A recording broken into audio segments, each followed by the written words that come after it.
आज के इस वीडियो में आपको हम कक्षा 10 गणित का बहुत ही इंपॉर्टेंट क्वेश्चन बताने वाले हैं जो कि त्रिकोणमिति के अनुप्रयोग चैप्टर से लिया गया है और काफ़ी इंपॉर्टेंट क्वेश्चन है। ध्यान दीजिएगा, जो कि सवाल आपके स्क्रीन के सामने है। आप इस सवाल को देखकर अनुमान लगा सकते हैं कि कितना इंपॉर्टेंट है। बाकी यहाँ पर आपको हम प्रूफ दिखा दे रहे हैं।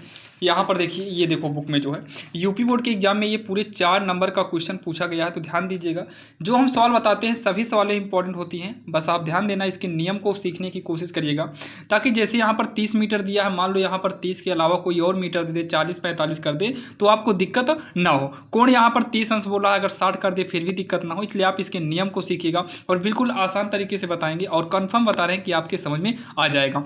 तो चलिए यहाँ पर देखिए, सबसे पहले तो हम एक बार सवाल को पढ़ते हैं। आखिर सवाल में बोला क्या है, दिया क्या है और करना क्या है। दिया है, भूमि के एक बिंदु से जो मीनार के पाद बिंदु से 30 मीटर की दूरी पर है। मतलब भूमि का एक बिंदु है, मतलब ये देखिए भूमि है यानी कि जमीन है। इसके एक बिंदु से जो है, भूमि के एक बिंदु से जो मीनार का पाद बिंदु है, इसका मतलब यहाँ पर कोई एक मीनार खड़ा होगा, यहाँ पर कोई एक मीनार खड़ा होगा। फिर बोला है पाद बिंदु से 30 मीटर की दूरी पर है, यानी कि ये जो है 30 मीटर है। ये कितना रहेगा, 30 मीटर इसकी दूरी दिया हुआ है। हमें इसकी दूरी कितना दिया है, 30 मीटर दिया है। फिर दिया है मीनार के शिखर का उन्नयन कोण। उन्नयन कोण हमेशा इस तरीके से बनता है, तो इसको लाकर यहाँ पर हम जोड़ देंगे, यहाँ पर बस केवल इसके सामने तक। तो कितना अंश, 30 अंश का कोण बन रहा है। फिर बोला है मीनार की ऊंचाई ज्ञात कीजिए। तो ये मीनार है, इसकी ऊंचाई हम h मीटर मान लेते हैं, तो h मीटर।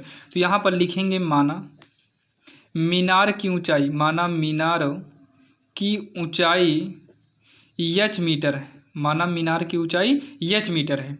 अब यहाँ पर h कर दिए हैं। अब यहाँ पर देखिए, ये लंब है, ये आधार है, ये कर्ण है। आप ये चेक करिए, लंब आधार कर्ण में से कौन सा दो आपको मालूम है। तो आप कहेंगे एक लंब मालूम है, दूसरा आधार मालूम है। अच्छा, लंब बटे आधार किसी का फार्मूला होता है क्या? तो लंब बटा आधार जो होता है, लंब बटे में आधार जो है, ये tan थीटा का फार्मूला है। तो हम यहाँ tan थीटा बराबर यूज करेंगे लंब बटे आधार। अगर मान लो ये 30 यहाँ पर होता तो लंब बटे कर्ण sin थीटा यूज करते। मतलब जिस हिसाब से ये बनेगा वही हम करेंगे। बाकी आधार बटे लंब करना चाहते तो आधार बटा लंब भी कर सकते थे, तो यहाँ cot थीटा कर देंगे। बस आपको करना वही है, बस थोड़ा सा डिफरेंट इधर उधर का रहता है।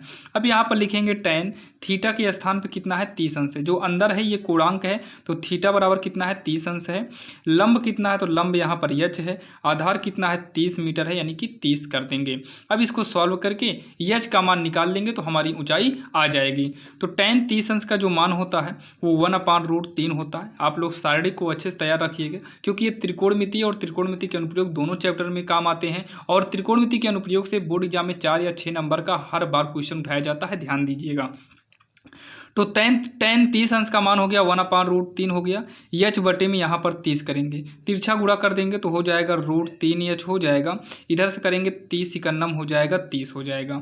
आगे सॉल्व करेंगे तो h बराबर होगा 30, √3 को 75 करेंगे तो ये कहाँ पर आ जाएगा, बटे में आएगा। अब इसका हम कर देंगे परमेकरण। h बराबर 30 का गुणा कराएंगे तो होगा 30, √3 होगा। √3 का √3 में गुणा कराएंगे तो 3 हमारा बाहर आ जाएगा, क्योंकि रूट के अंदर अगर सेम संख्या हो तो रूट का गुणा कराने पर रूट से बाहर हो जाता है। तो 3 इकन्नम 3 होगा, 3 दहम्मा 30 हो जाएगा। h बराबर 10 √3 और यहाँ पर क्या है, मीटर कर देंगे, क्योंकि जो हमें ये दिया है 30 ये मीटर में दिया है, तो ऊंचाई भी जो निकलेगी वो मीटर में आएगी। और लास्ट में लिखेंगे अतः मीनार की ऊंचाई, अतः मीनार की ऊंचाई 10√3 मीटर होगी। अब जैसे मान लो ये विकल्प में आ गया, तो विकल्प में आप लगाइएगा। अगर मान लीजिए, खैर ये 4 नंबर का पूछा जाएगा, विकल्पीय क्वेश्चन तो है नहीं। अगर मान लो विकल्प में पूछा जाता है बाई चांस, तो 10√3 अगर है ऑप्शन में तो कर दीजिए। अगर 10√3 ऑप्शन में नहीं है तो √3 का मान होता है, याद रखिएगा 1.732। इसमें आप 10 से गुणा कराएंगे, यानी कि इसमें जो आएगा फिर उसे आप विकल्प में देख सकते हैं। और विश्वास के साथ कह सकते हैं कि आपको ये समझ में आ गई होगी। तो चलिए सेम ऐसे ही एक सवाल और देख लेते हैं, ताकि आपका सारा डाउट क्लियर हो जाए, यानी कि कोई भी कन्फ्यूजन ना रह जाए। यहाँ पर देखिए, जो सवाल आपके स्क्रीन के सामने है सेम वैसे ही है। इसमें देखिए बोला है मीनार की ऊंचाई, तो यहाँ पर लिखेंगे मीनार की ऊंचाई। मीनार की ऊंचाई कितना है, 20 मीटर है। ठीक, तो यहाँ पर सबसे पहले एक हम मीनार बना लेते हैं। ये मीनार है, ये आपका आधार हो जाएगा। यहाँ से जो है उन्नयन कोण बनेगा, तो उन्नयन कोण कितना, उन्नयन कोण नहीं बना है। तो बोला है ऊंचाई 20 मीटर है, तो ये ऊंचाई है, ऊंचाई हम कितना कर देंगे 20 मीटर कर देंगे। तो ऊंचाई कितना कर दिए 20 मीटर कर दिए। इसकी छाया की लंबाई, जब कोई मीनार है तो इसकी छाया तो यही बनेगी, जरूरी नहीं इस तरह बनाइए, आप चित्र को इस तरीके से भी बना सकते हो, दोनों सही है, बाकी हम इसी तरीके से बनाएंगे। इसकी लंबाई कितनी है 20√3 है, तो ये लंबाई होगा 20√3 हो जाएगा यहाँ से लेकर यहाँ तक। तो यहाँ पर लिख देंगे नीचे छाया की लंबाई या फिर इसकी छाया की लंबाई। तो छाया की लंबाई कितना है, ये है 20√3 मीटर है। ठीक, अब उसके बाद सूर्य का उन्नयन कोण थीटा बराबर क्वेश्चन मार्क है, यहाँ पर हम थीटा करके छोड़ देंगे। और यहाँ तो 90 डिग्री बनता है, ये 90 डिग्री का सिंबल है सीधी लाइन का। अब यहाँ पर देखिए ये लंब है, ये आधार है, तो लंब बटे आधार फिर से tan थीटा ही बनेगा, और ज़्यादातर इसमें tan थीटा ही बनता है। तो यहाँ पर करेंगे tan थीटा। फार्मूला क्या होता है पहले एक बार लिख लीजिएगा, लंब बटे में आधार। फार्मूला क्या होता है, लंब बटे आधार हो जाता है, होता है लंब बटे आधार। फिर यहाँ पर tan करेंगे, थीटा हमें मालूम नहीं है, तो लंब कितना है, तो लंब की बात करें तो 20 है। आधार कितना है, आधार हमारा 20√3 है, तो 20 से 20 हम काट देंगे, एक बार में कट जाएगा। तो ये हो जाएगा tan थीटा बराबर, ऊपर कितना है 1/√3, एक 20 का, ठीक है, एक से कोई मतलब नहीं ना, √3 का नाम √3 ही हो जाएगा। ठीक, अब उसके बाद यहाँ पर लिखेंगे tan थीटा बराबर ये 1/√2 जो है, ये चेक करिए कि आखिर ये tan में किसका मान है। तो 1/√2 जो √3 जो है ये tan 30 अंश का मान है, tan 30 का मान है। तो यहाँ tan से tan को हम काट देंगे, tan से tan को हम काट देंगे, तो ये हो जाएगा थीटा बराबर का 30 अंश। थीटा कितना हो जाएगा 30 अंश हो जाएगा। और लास्ट में लिखेंगे अतः, हमसे क्या पूछा था, उन्नयन कोण, सूर्य का उन्नयन कोण ज्ञात कीजिए। तो यहाँ लास्ट में हम लिखेंगे सूर्य का उन्नयन कोण 30 अंश होगा, 30 अंश होगा या फिर 30 अंश है, और यही जो है इसका आंसर हो जाएगा, जो कि हमसे उन्नयन कोण पूछा था। अब यहाँ पर देखिए एक सवाल आपको हम यहाँ पर देने चल रहे हैं, आप इसको जो है करके कमेंट बॉक्स में बताइएगा, जो कि ये काफ़ी इंपॉर्टेंट क्वेश्चन है। यहाँ पर देखिए, बाकी हम आपको दिखा दे रहे हैं, आपको बुक से ही करिएगा, सेम ऐसे ही मॉडल से, थोड़ा सा चेंज है। जैसे यहाँ पर देखिए ये 12वीं नंबर जो सवाल है, बाकी हम जो अभी आपको बताए थे वो 4 नंबर की सवाल थी, आपको हम दिखाए भी थे शुरू में, ये फिर से दिखा दे रहे हैं। ये देखो 4 नंबर की सवाल पूछी गई है एग्जाम में। बाकी आपको अगर ये विकल्प में पूछता है तो आप करके विकल्प भी जो आया है उसे कर दीजिएगा।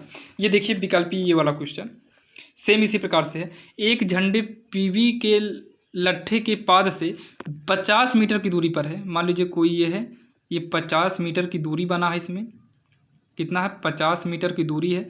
उसके बाद देखिए यहाँ पर उन्नयन कोण जो है ये कितना है 60 अंश है। कोण ए पर बना है, तो ए करेंगे यहाँ, तो पी यहाँ कर देते हैं, बी यहाँ कर देते हैं, तो पी पर आपका 90 डिग्री बनेगा। तो यहाँ पीवी के लट्ठे के पाद से जो है ये कितना बना है 50 मीटर की दूरी पर है, तो 50 मीटर की दूरी पर है। यहाँ पर उन्नयन कोण दे दिया है, झंडे की ऊंचाई यानी कि यच हमें निकालना है। अब इसे आप निकालिए कितना आएगा, एक बार करके आप लोग कमेंट बॉक्स में बताइए, आखिर जो है इसमें जो है ऊंचाई कितनी आएगी। तो इसमें लंब आधार बनेगा, तो ये भी हमारा tan थीटा बनेगा। tan थीटा क्या होगा, लंब बटे आधार, आधार कितना है 50 है, आधार कितना है 50 है, तो ये हो जाएगा tan थीटा के स्थान पे 60 अंश करेंगे, तो यच बटे कितना होगा 50 होगा, इसका मान √3 यच बटे 50।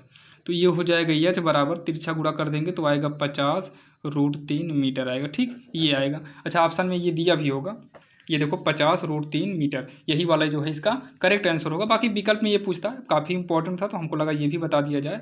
ABCD जो दिया था, PAB जो कोड दिया था, उससे आप मतलब मत रखिएगा, आप इस तरीके से करिए, कोई दिक्कत नहीं होगी। तो चलिए आज की इस वीडियो में आपने देखा, हमने 2 सवाल बताया जो कि काफ़ी इंपॉर्टेंट थी, दोनों एक ही मॉडल से थी, लेकिन थोड़ा दोनों में डिफरेंट था। इसमें थीटा पूछा था और उसमें ऊंचाई पूछा था, बस थोड़ा ही डिफरेंट था। और आप सभी इंपॉर्टेंट क्वेश्चन को देखने के लिए आपको हम डिस्क्रिप्शन में लिंक दे देंगे, वहां पर जाकर आप देखिएगा, लाइन से सारे इंपॉर्टेंट क्वेश्चन मिल जाएंगे। तो चलिए मिलते हैं किसी अन्य वीडियो में।